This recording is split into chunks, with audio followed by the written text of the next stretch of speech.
Thank you, Mr. Chairman. Let's talk MOX. Okay. I'm not surprised. All right, so let's inform the committee. That was a gasp when you came in the room. Yeah, We were doing so well. Actually, Senator Sessions said to me, "Here comes Justice Graham." yeah. General Sessions, I like that. Yeah, he used to be Attorney General. The MOX program is designed to take 34 metric tons of weapons-grade plutonium and turn it into commercial-grade fuel. Is that right?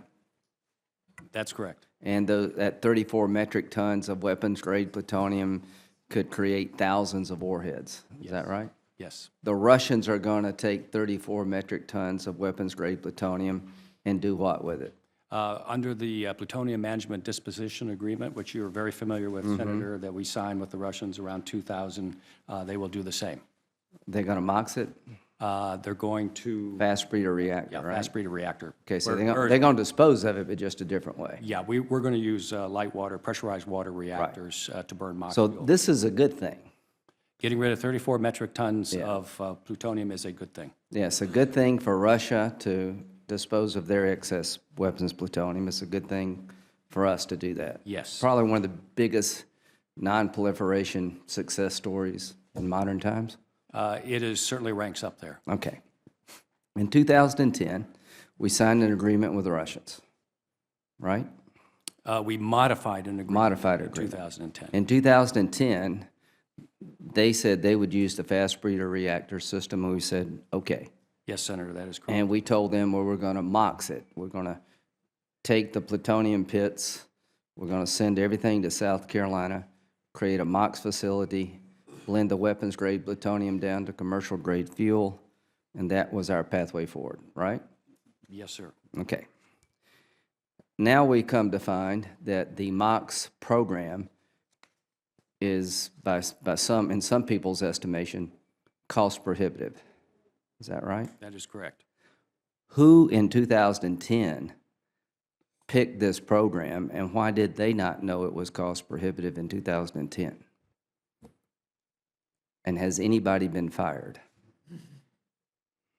That I don't know. I was doing other things in 2010. So here's what I want the committee to understand. We had an agreement that's really good for the world. We picked a methodology to dispose of the plutonium that had been vetted for about a decade. MOX was chosen because it was an option that would work. The Russians were okay with the MOX program, and our government and Republican Democratic administrations chose MOX over all other alternatives. 5 years later, we're talking about canceling the program when it's 60% complete. Have we talked to the Russians at all about what would happen if we changed the disposition plan? We have had informal discussions with our counterparts in Rosatom. Who makes the decision in Russia as to whether or not they would accept the change? I can only base that based on having served in Moscow for 2 years in our embassy, and I would say, like in the United States, it would be an interagency process that would involve Rosatom. So we don't know who the final approval authority is. I would suspect it would be the Ministry of Foreign Affairs, because they're the ones who negotiated it with the State Department. Okay. The new disposition plan is what? The new our preferred approach, because we think it's faster and cheaper, would be to dilute the excess plutonium Would that require the Russians to agree to that change? The Plutonium Management Disposition Agreement says that you will dispose of this by irradiation or other means as agreed by the Does that require their approval? That's is a fair reading of the Would. the We'd have to get the agreement. Russians to sign up. When you dilute it down, where do you send it?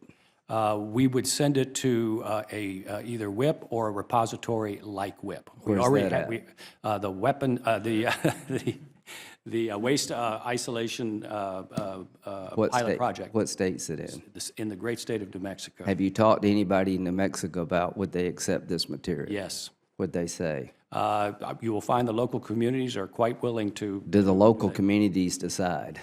I can't speak to all of New Mexico's. All I'm telling the committee is you're talking about sending it to Mexico, and people in Mexico are at least divided. Have you talked to the two senators from New Mexico? I personally have not, Don't you think it'd be important to get their input? and that's where we are now. Okay. It's only cheaper if it works. Well, that is a fair point, but we're quite confident this will work. There's already. Well, are you nearly- quite confident that people in New Mexico will accept the product? There's already 5 million metric, That's not the 5 question. metric Are tons are there. you confident that the people in New Mexico will buy into what you're proposing? If you're asking Frank Klotz as a personal opinion, the answer is yes. Okay, so tell me what the two senators said when you talked to them about it. No, I said I had not yet talked. Well, how in the world can you say that New Mexico's okay when you hadn't talked to the two senators? Because I've talked to both of them, and they're not okay. So we're going to go from one extreme to the other. What law has to be changed to make this happen? There would have to be, and of course, Monica, since she has responsibility for WIP, is probably better Would versed any on this. laws have to be changed to make this accommodation?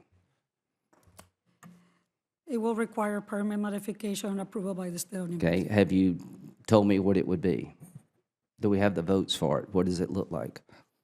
There has been no record of decision to do any of this. So what we're doing is stopping a program that there's questions about the actual cost. We're coming out with an alternative that nobody has any idea if it'll work. The Russians are not on board. Nobody's really run this through the Russian system. New Mexico, which would be the new site for disposal, hasn't been consulted. There are legal changes that I don't know if we could accommodate or not. And we don't know if it works. Other than that, this is a good plan. We think it's an excellent plan. I think it's a lousy plan. In the sense that, Let me just stop. okay, I think this is what's wrong with the government. Somebody 5 years ago, please indulge me, came up with a disposition plan that now they say costs way too much and is 60% complete. Who the hell decided that it would work to begin with? And not one person's been fired. So 60% of it's done. Now we're going to change horses and come up with a plan I don't have zero confidence in. Nobody's run this through the New Mexico traps. Nobody's talked to the Russians. We don't even know if this has a remote chance of happening, and we're going to stop this program with no alternative in my view. This is exactly what's wrong with the government. If you could prove to me there's a better, cheaper way to do this that meets our goals, I'm all for it. But what you've done to the state of South Carolina is get us to sign up for a pig and a poke. I spent a lot of political capital convincing the people of South Carolina this is a good mission for us in the country to take 34 metric tons of weapons-grade plutonium, which is not a popular thing to ask your state to do, with the understanding there was a pathway forward, that we would do a certain thing with this weapons-grade plutonium, be good for the site, be good for the nation. We're 60% complete, and they're going to stop it with no alternative. This is what's wrong with the government. I don't know how we fix this, but somebody needs to be fired for putting this in motion. I have very little confidence that the Russians are going to agree without a heavy price to be paid. This is not the time to go to the Russians and ask for a favor. I've got almost zero confidence that New Mexico's on board because nobody's really vetted this. And when it comes to changing the program, I just don't know how it would work legally. You're going to get sued by everybody when you start over.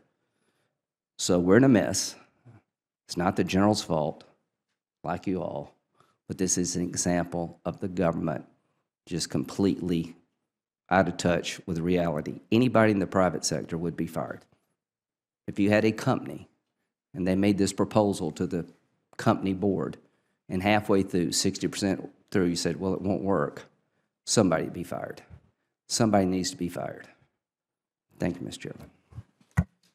Well, Senator Graham has been involved in these issues for a long time. He has worked with South Carolina to help us save a good deal of money and clean up, $16 billion. And so we're along, this is not a good deal. Maybe Mr. Trimble, could GAO tell us who made the recommendation, when they made it, and would you report back to us to that effect, or maybe you know already? I can take that question back. We may have some of the earlier documentation on the analysis of alternatives that was done in the past. I have some recollection of seeing it, but I can't recall the answers to that. but may I say, this is the president's proposal. And when I used to teach political science at the Air Force Academy, the saying was, you know, the executive branch proposes, the Congress disposes. This is the proposal that we have made. We've laid out our reasons in terms of cost and risk associated with it. We've tried to make the best case. So we've done the best we can do. General, I'm not blaming you. I mean, you came along after all this happened. Somebody set in motion a system that they completely, either the people now saying it costs too much don't know what they're talking about, or the person that said that it will work didn't know what they were talking about. Somebody's vastly wrong. I want to get to the bottom of it, because we did save $16 billion, Mr. Chairman, under your leadership, by taking high-level waste and leaving part of it in the tanks. Instead of scraping it completely clean, we accepted some high-level waste by putting concrete in the bottom. It didn't pollute our environment. I had to fight every environmentalist in the Southeast, but it saved $16 billion, and it was good for the government. It didn't hurt my state. So I'm very open-minded about being reasonable. I just feel like that we're not being treated fairly. That's all I'm saying. I understand that. General Klotz, well, we just had before you came testimony that from 11 to 15, we've spent $23 billion in additional for cleanup, but now we've got a new estimate that said the total cost is going to be $77 billion more than we estimate. So we didn't make any progress. We're still falling further behind. But General Klotz, in terms of money expended, what is the percentage of the money, do you know, on the MOX facility in South Carolina? If I could turn to that. First of all, the MOX project is more than just the facility which we've been discussing, which is the MOX fuel fabrication facility. It also includes a number of other facilities, one of which has been completed at South Carolina, called the Waste Solidification Building. So far, we have spent $4.8 billion on the MOX fuel fabrication facility itself. The estimates of what it will cost to complete that facility alone vary as to whether you're using the Army Corps of Engineers or MOX Services, that's the contractor, or a series of about 3 different reports which have been done over the last couple of years within DOE by a red team chaired by Dr. Tom Mason of Oak Ridge National Laboratory and by Aerospace Corporation. And some of those numbers vary, you know, as high as $21 billion for the total project cost for that.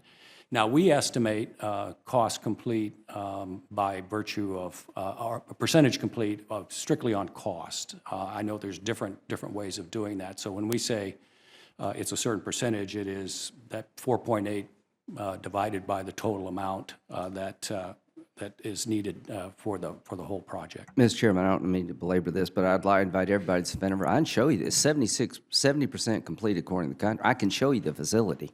It's a big, massive thing. I'll be glad to show it to you.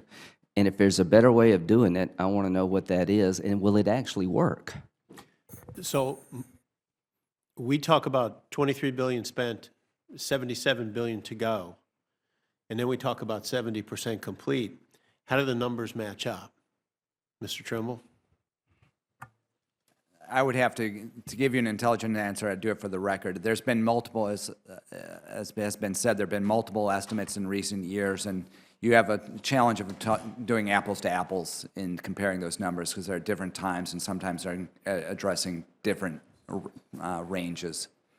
I understand that, and I understand about inflation and this and that, but if we're 70% complete, how come we still have 75% of the cost to go? And yeah, well, I think there's disagreement or as to difference whether of we're opinion 70% whether it's complete. 70% complete.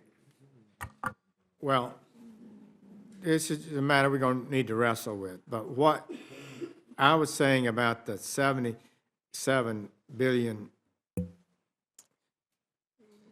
estimated increase in cleanup cost, does that include, Dr. Regalbuto, the MOX facility cost? No, it does not include the cost of deactivating that facility at the end of mission. All right. Well, I share we've got to your- get a grasp on this. What I want you to know, Department of Energy, is that for $1 billion, we can maintain 10,000 soldiers. We're giving pink slips to people who want to stay in the military. because we don't have $1 billion to keep them on duty. And we just waltz in, and now we go $77 billion more than we estimated, $240 billion for cleanup by 2075. And we've got this problem in South Carolina that I think we need to find out how it happened. Yeah. Maybe they've got a perfectly reasonable excuse, but I think we just can't blithely walk on and waltz into this committee and say, we've just changed our mind.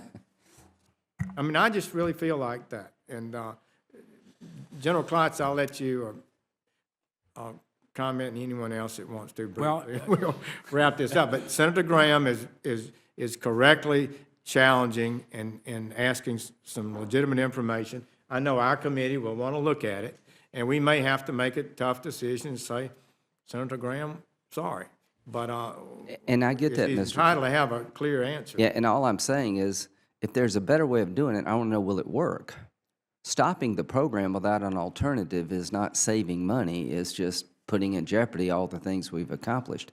Nobody can tell you or me that there is a viable alternative because they haven't run the traps. Nobody's talked to the people in New Mexico. Nobody knows what the Russians are going to do. And at the end of the day, nobody knows what kind of legal changes you have to make, and are they possible? Other than that, we're in a good spot.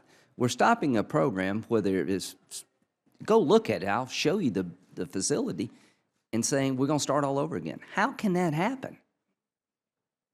And nobody get fired.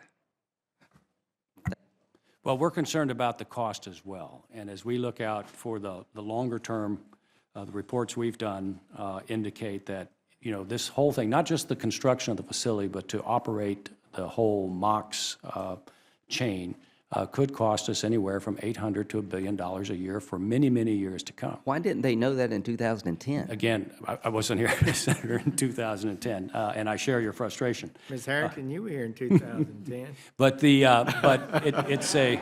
I mean, who But it's- signed this deal? But it's an opportunity cost. I mean, this comes out of, as you know, an NNSA budget that's only $12 to $13 billion, and there's a lot of other needs in that, as well as in the larger Defense 050 account. But you agree with me, if you don't have an alternative, it's not a good idea.